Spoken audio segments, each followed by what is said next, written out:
Nobody knows his strength unless put in hot water, is one of the various quotes which can be associated to our predicament due to this pandemic. Truly, the coronavirus has undeniably shocked the whole world, shaking the society's very core, the family. Everyone can attest that the pandemic has tested one's resiliency, patience, endurance, frugality, compassion, as well as his religious beliefs.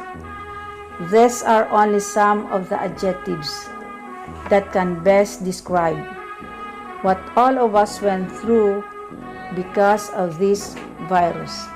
It is in this consequence that this year's graduation theme is indeed appropriate and suitable to what we all have experienced in this trying time. Hence, we can claim that pupils and students were not only the ones who have learned and acquired knowledge, but also as adults.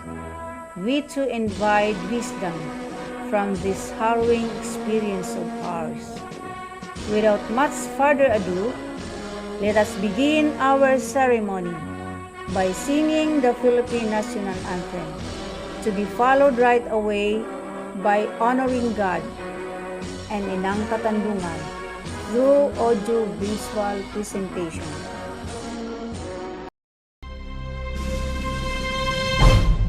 Bayang magiliw, perlas ng silanganan, alab ng puso, sa titip mo'y buhay. Lupang hinirang, duyan ka ng magiting, sa manlulupig, di ka pasisiil. Sa dagat at bundok, sa simoy at sa langit mong bughaw, may dilagang tula at awit sa paglayang minamahal. Ang kislap ng utawat mo'y tagumpay na nagdiningning. Ang bituin at araw niya kailan pa may di magdidilim. Lupa ng araw na luwalhati pagsinta ay langit sa piling mo. Aming ligaya na pag may mga api ang mamatay ng dahil sa'yo.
kadluran.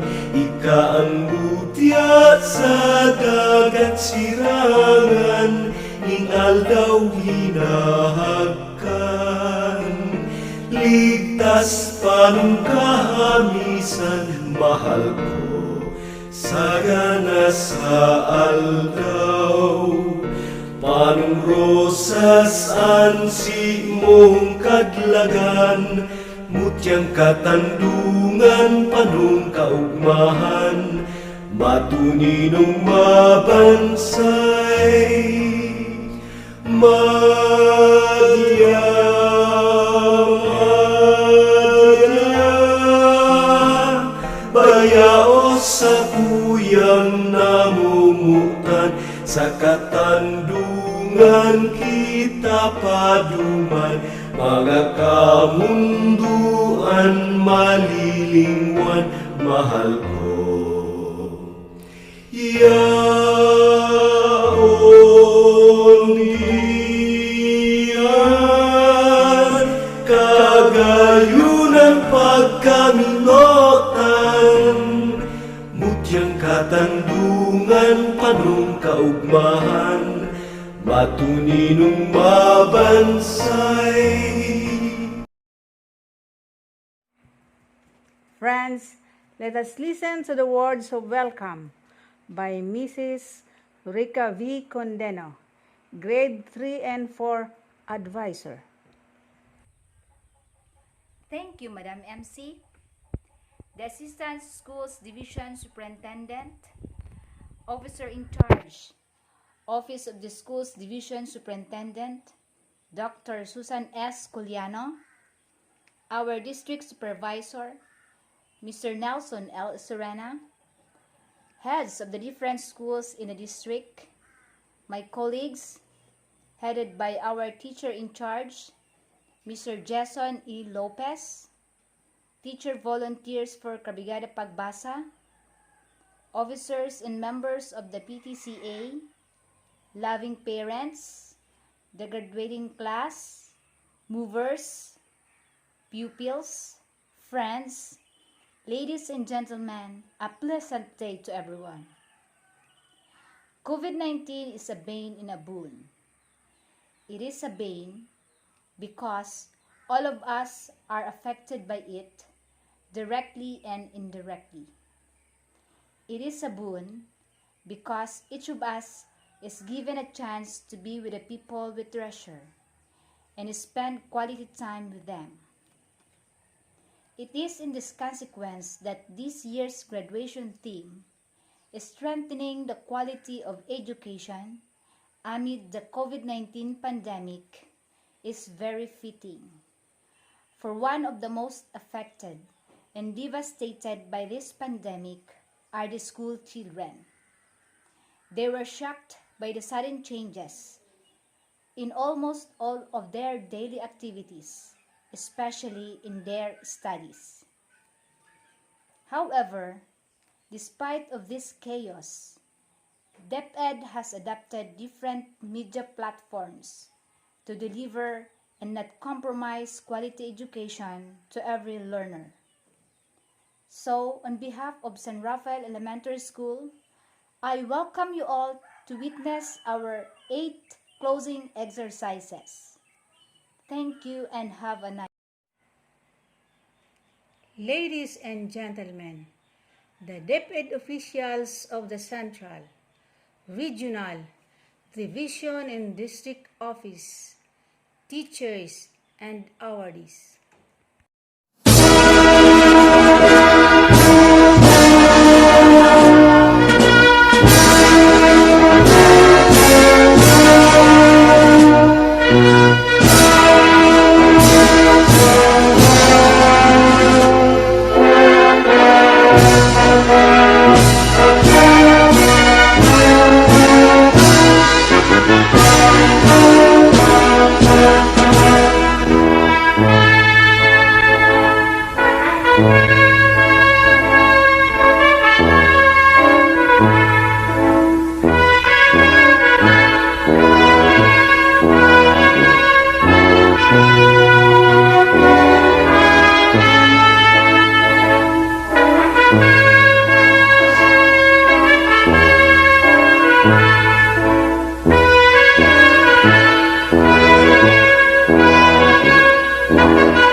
The teacher in charge, Mr. Jason E. Lopez, will present the candidates for moving up and graduation to be recognized and confirmed by no other than our district supervisor, Mr. Nelson L. Isorena.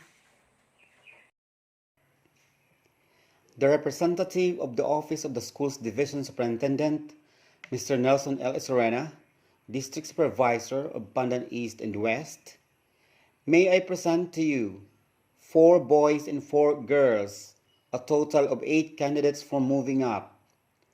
I hereby certify that they have satisfactorily completed the requirements of the kindergarten education as prescribed by the basic education curriculum for your recognition, sir. By the authority delegated to me by the Department of Education, through the Assistant Schools Division Superintendent, Officer in Charge, Office of the Schools Division Superintendent, Division of Catanduanes, Madam Susan S. Coliano, and in view of the certification of your school head that you have satisfactorily completed the basic requirements for kindergarten program prescribed under the K-12 Basic Education Curriculum of the Department of Education, I hereby recognize you to move up to the first grade of elementary education. This school year 2020-2021. My warmest congratulations, movers.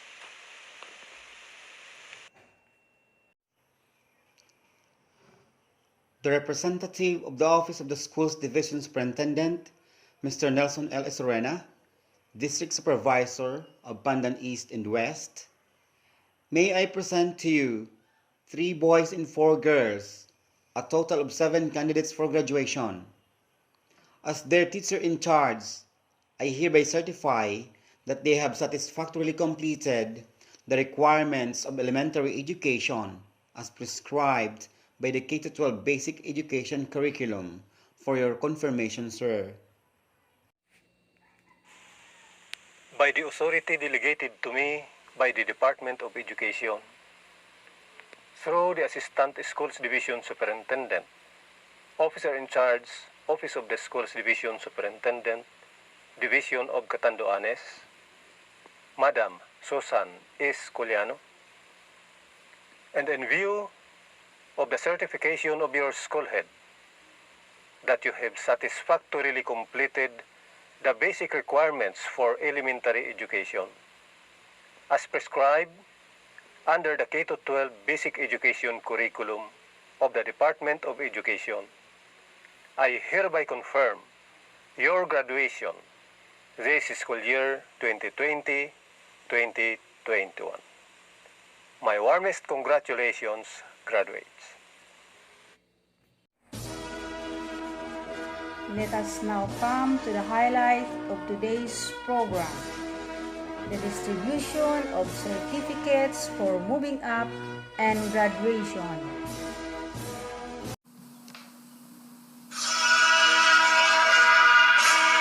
The movers: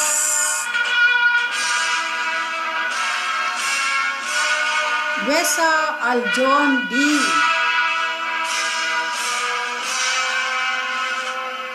Idanan Jan Calvin V,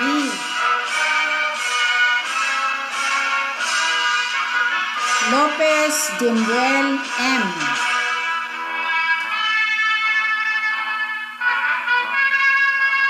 Villafuerte Direct B.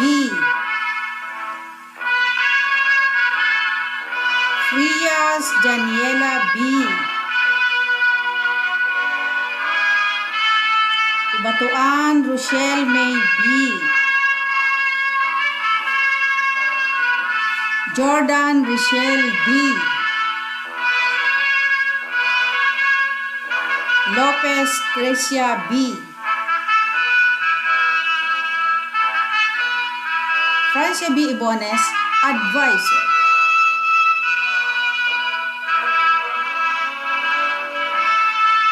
The graduates.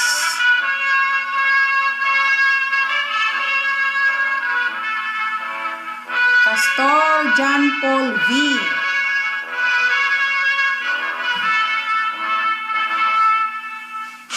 Dagipi John Cedric G. Villafuerte John Hiner B.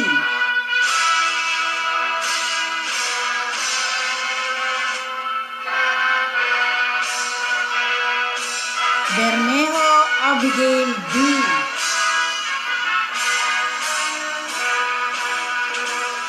Domingo Emma B.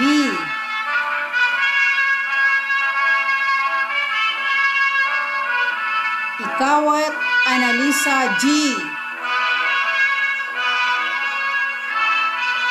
Mulyon Pisel May. Edward Paul T. Rabago, Advisor. There is nothing more fulfilling than reaping the fruits of one's labor. Friends, the awarding of medals to pupils who strive to excel in their studies.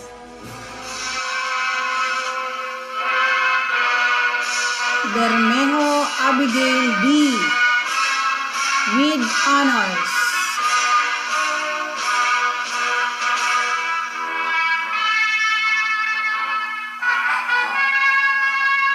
Domingo Emma B. with honors.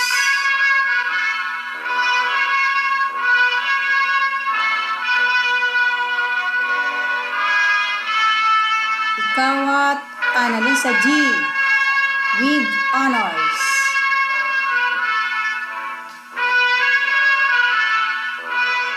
Edward Paul T. Rabago, Advisor. At this juncture, let us hear the inspirational message of the Assistant Schools Division Superintendent, Officer in Charge, Office of the Schools Division Superintendent, Dr. Susan S. Coliano.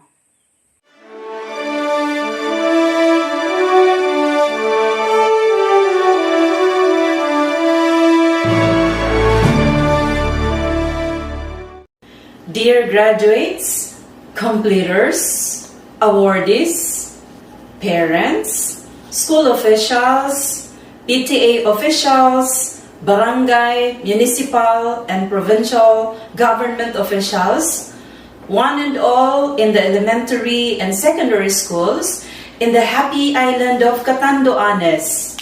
A blessed day to all of you.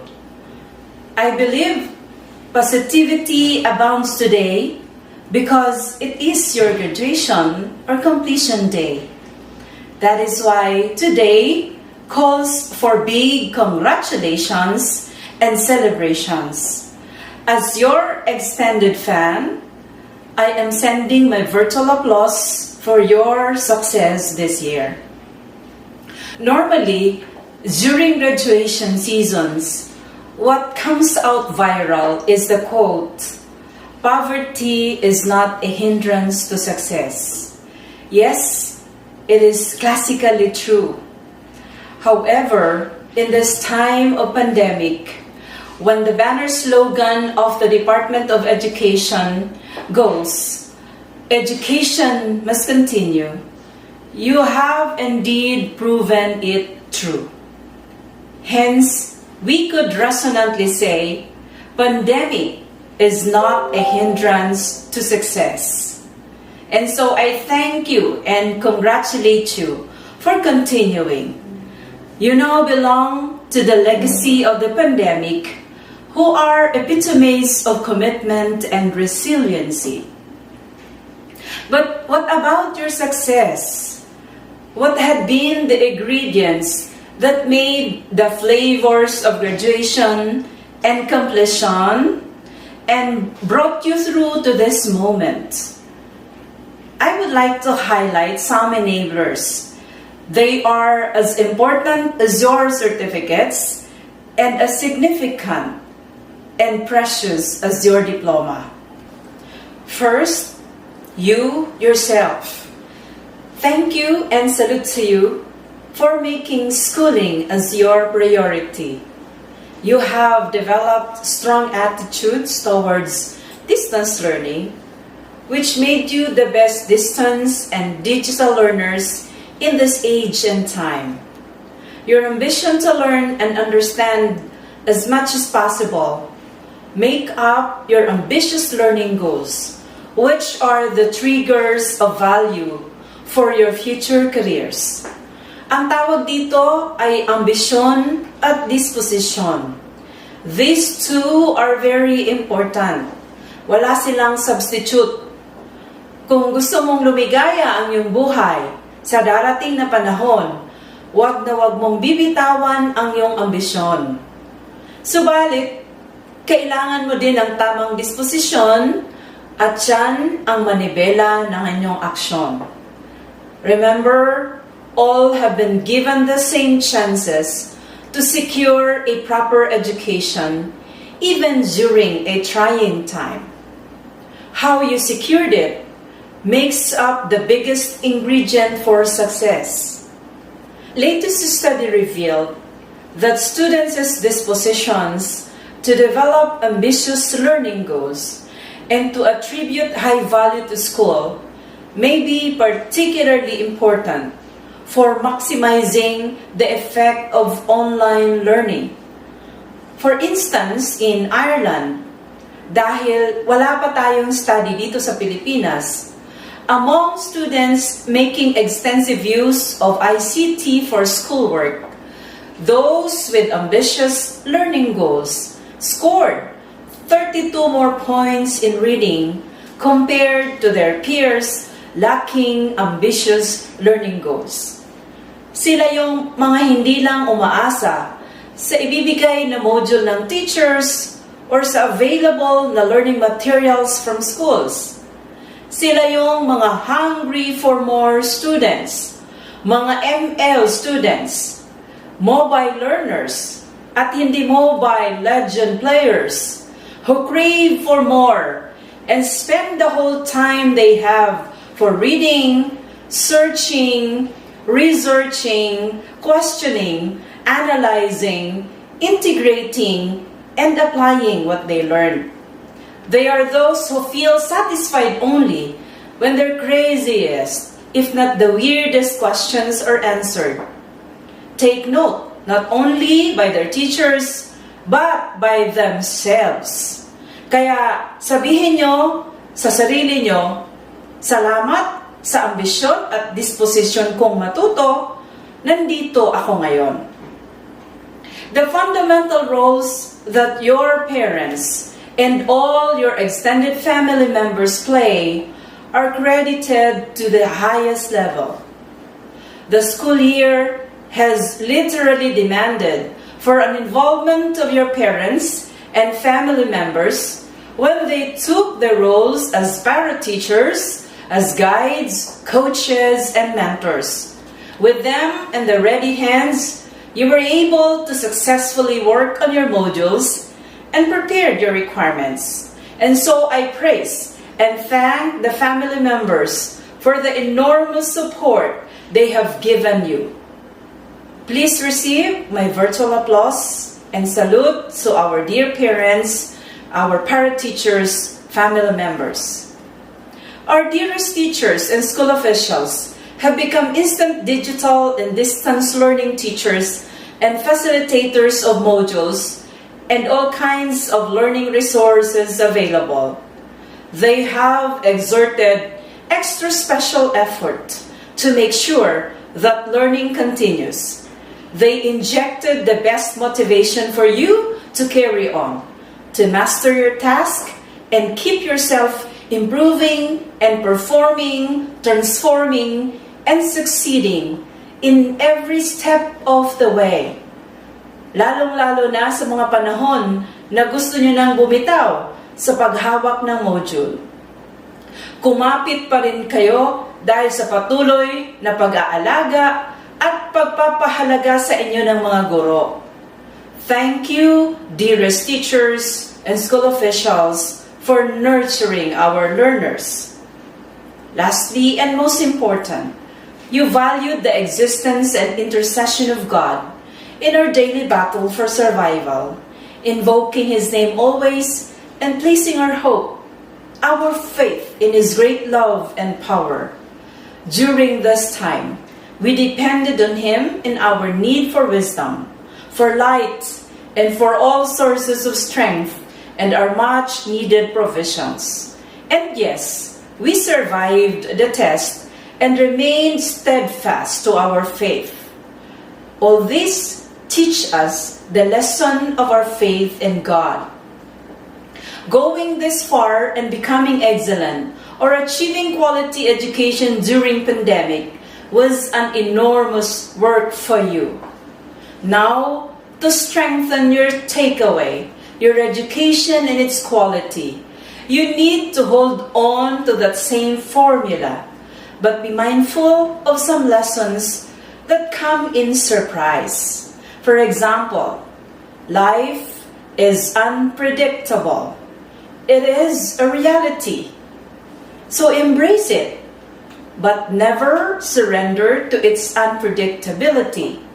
Along the way, there are checkpoints, delays, but there would always be a road wide open for you to travel on despite the blocks. And this is a mark of resiliency. Yan din ang tatak ng isang katandunganon.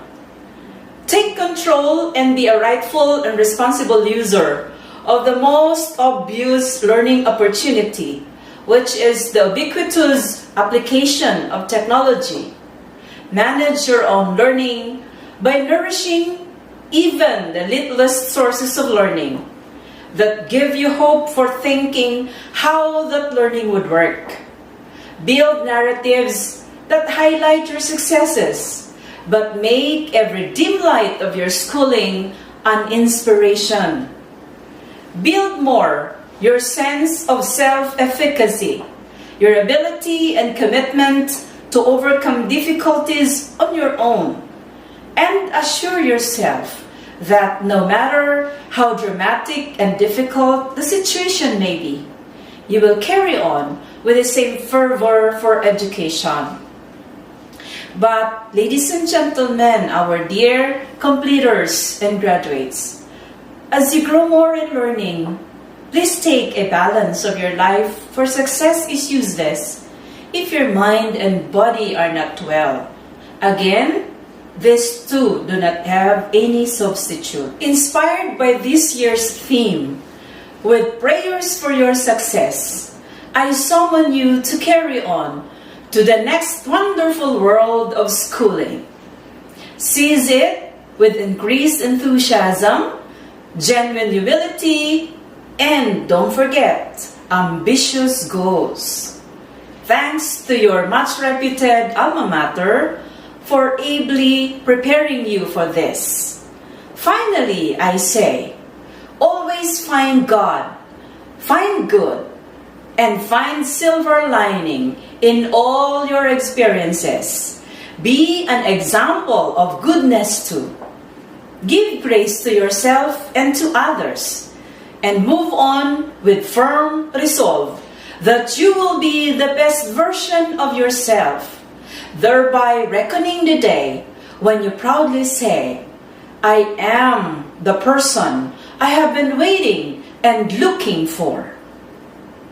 Dear graduates, dear completers, isulong ang iyong edukasyon na puno ng pag-asa, kaakibat ng tiyaga at paggabay sa inyong ambisyon, disposisyon at positibong aksyon, kasabay ng aming panalangin na ang pagpapala ng Diyos ay sumainyo lagi.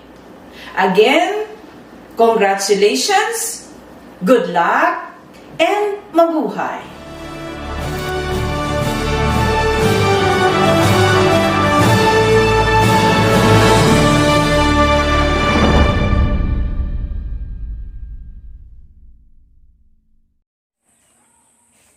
Ladies and gentlemen, our DepEd Secretary, Dr. Leonor M. Briones, and her message. Good day to each and everyone who is attending virtually present at this time of our graduation ceremonies for our beloved and very precious graduates for the school year which ends at this time. First of all, I'd like to greet the parents and family members without whose sacrifices, whose reminders, and whose participation in the learning process for our graduates have resulted in this culmination program. This year, your role has changed drastically, where we've always believed that the matter of educating our children rests nearly exclusively on our teachers and our staff. This time, you parents, you family members, you who are in the households of our learners have expanded your role and contributed to this wonderful day, wherein finally, our learners are graduating in this culmination exercise. So congratulations, because this year has not been very easy, has not been a picnic for our teachers, for our family members, as well, especially the parents, mothers, fathers, sisters, brothers, and all who have contributed to the achievement of our learners at this time. So, maraming salamat at congratulations, parents and family members. Mas malaki ang role ninyo at this time compared to earlier graduation exercises. Secondly, I would also like to greet our teachers, without whose very careful review and careful supervision of the work of our pupils and our learners, this event would not be taking place at all. And so thank you, teachers. Your role has also expanded. In addition to seeing to it that the modules are faithfully followed, the assignments are correctly implemented, and the learners are truly learning. And you have had to deal with new ways of assessing the performance also of the learners. So congratulations, teachers, for enduring, for your patience, for your love for our learners, and your willingness to engage in a way and methods of teaching which are different from those which are used to. Assessment must have been especially difficult for you, especially since you were not able to see most of the time our students in face-to-face meetings, and most of the meetings, of course, were virtual.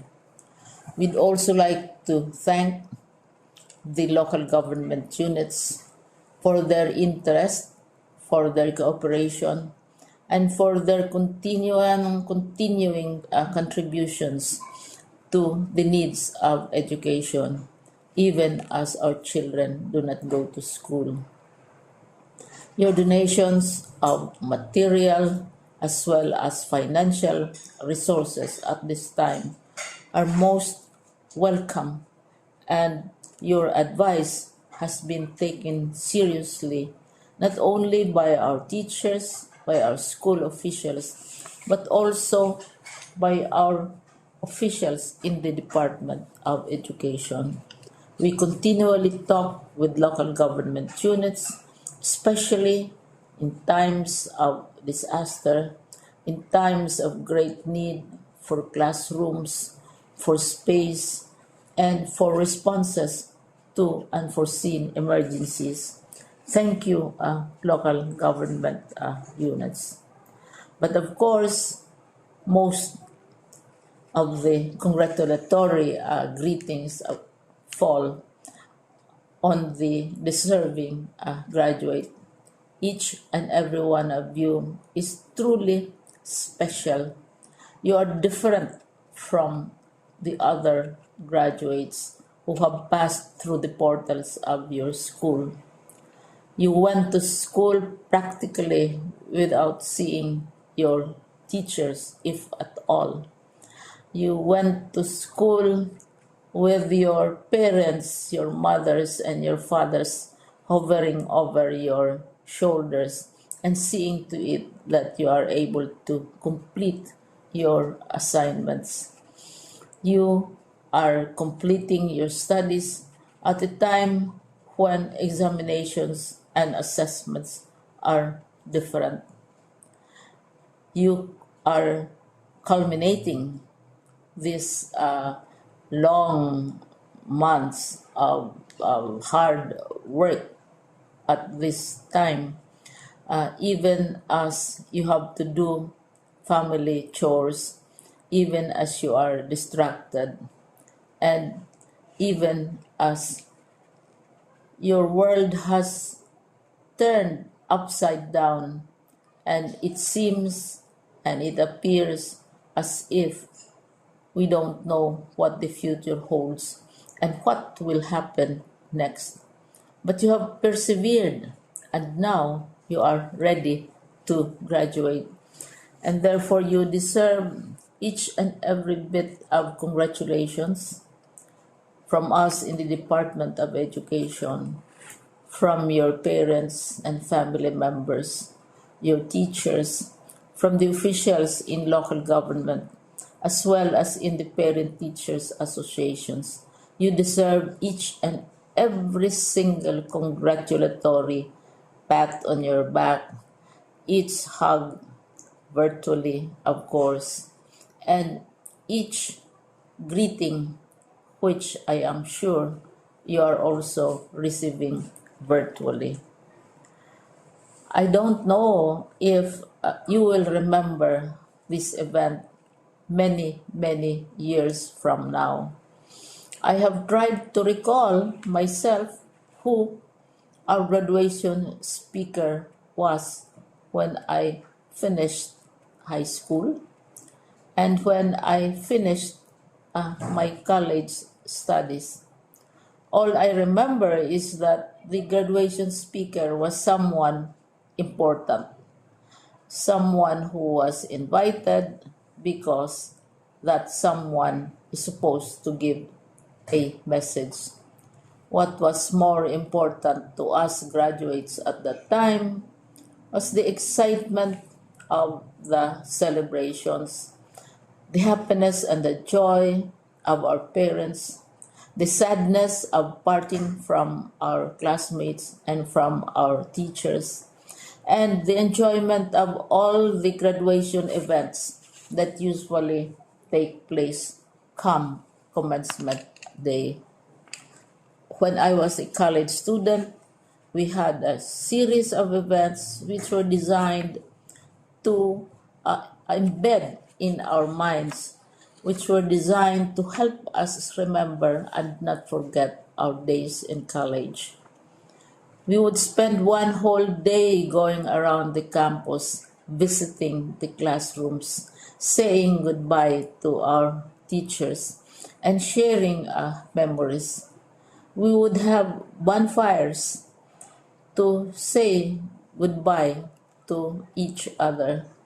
We had baccalaureate services where we committed ourselves to God and we prayed for guidance when we go out into the world. So many celebrations, and the speaker, of course, is the least important and easily forgotten component of the graduation exercise. Nonetheless, I will exert all efforts to share with you what I see are things or issues which a graduate should remember and recall. I have said that you are very special. You are very different.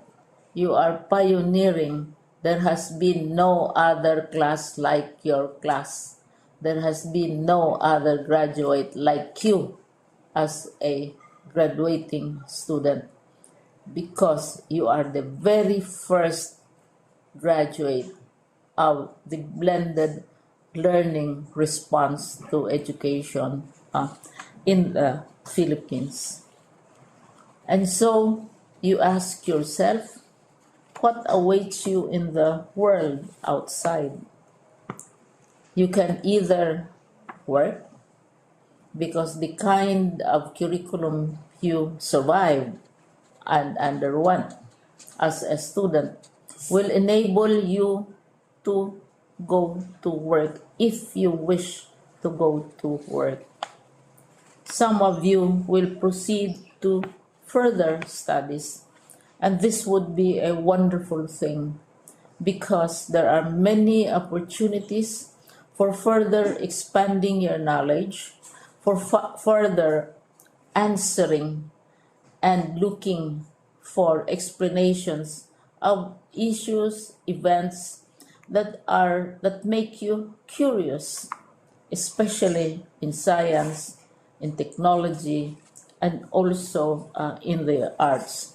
So you can work, you can go to further studies, and perhaps some of you will settle down, hopefully not too soon, so you can pursue what you really want to do.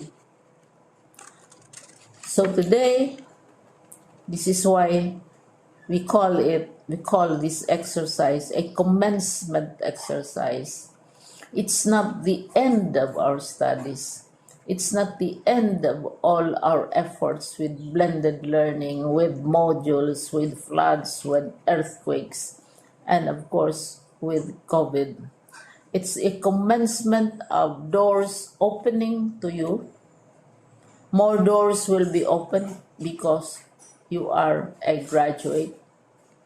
You can work, you can proceed for further studies, you can help your parents, and you can perhaps look for opportunities to do what you have always wanted to do, whether at work, whether at advanced studies, whether at learning more in science and technology, in mathematics, and in the arts.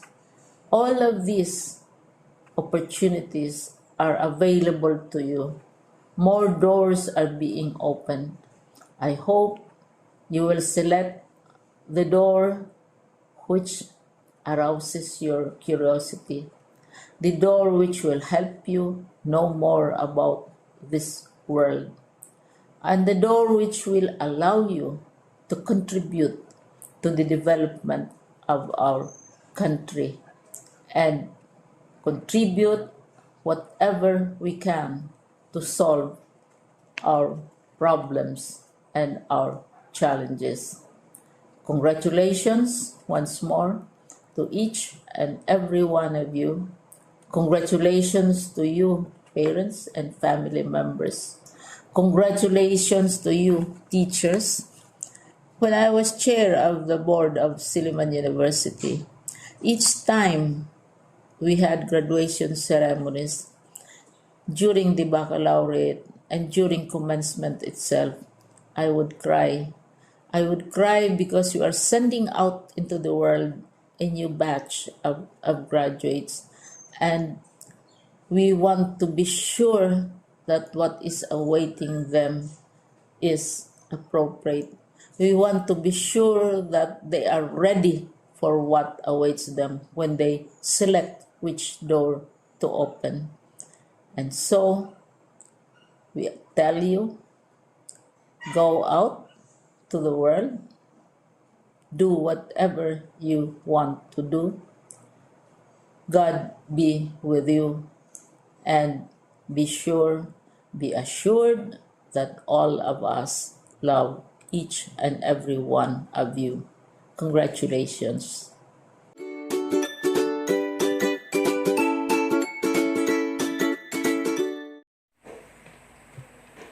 Annalisa G. Ikawat, a graduate with honors, will give us her words of gratitude. The Master of Ceremonies, Mrs. Francia B. Ibones, DepEd officials in the Division of Catanduanes, headed by Dr. Susan S. Coliano, heads of the different schools in this district, under the stewardship of Mr. Nelson L. Serena, teachers, parents, pupils, friends, ladies and gentlemen, a pleasant day to all. School year 2020-2021 is now about to end. The school year, which made drastic changes in the lives of school children like me, our families, and society as well. At the outset of the school opening, most parents contemplated of not sending their children in school. Due to the pandemic, they are worried that their children might be infected by the virus. But the Department of Education made ways to reach out for school children to be schooled despite the detrimental situation we are all experiencing by adapting different media platforms to suit the learning needs of every pupil. With this, thank you so much, DepEd. However, the delivery of the basic education in this new normal may not be perfect and have many flaws. But schools, especially ours, tried every possible way to fill the gaps and encourage us, inspired us to strive harder so that we may learn. Beyond our poor situation, our doubts, and our sources, our respected and beloved mentors also help us realize that learning in this time of pandemic is still feasible. And indeed it is, with the help and support of our dear siblings and loving parents who painstakingly help us through. With our numerous modules, we promise and assure you that we will do our best to excel in our lessons and finish our studies with flying colors if possible. Diba, classmates? I would also like to thank our classmates and friends for the fun, petty quarrels, and wonderful time we spent together. I just hope that the values, knowledge, and wisdom we imbibed from our teachers is more than enough to keep us through the crossroads of life. Thank you, and may God bless us all. Mr. Jason E. Lopez, the teacher in charge, will give us the closing remarks. Whenever there is unity in camaraderie, progress and development is not far away. Good afternoon, everyone. May I take this opportunity to thank all the parents who have supported our school ever since. Please remember that PTCA, or you parents, are the strength of the school. So thank you very much for all your assistance. I would also like to thank our pupils, especially the ones who just graduated, for bearing with us due to this pandemic. We just hope that despite of this distance learning, we were able to help you develop mentally, socially, and spiritually. My most heartfelt thanks to my co-teachers who are always behind me and with me in every endeavor for the progress and development of our school. And lastly, to our Almighty God for giving us the fortitude to overcome and surpass the challenges that comes our way. Thank you all, and God bless everyone.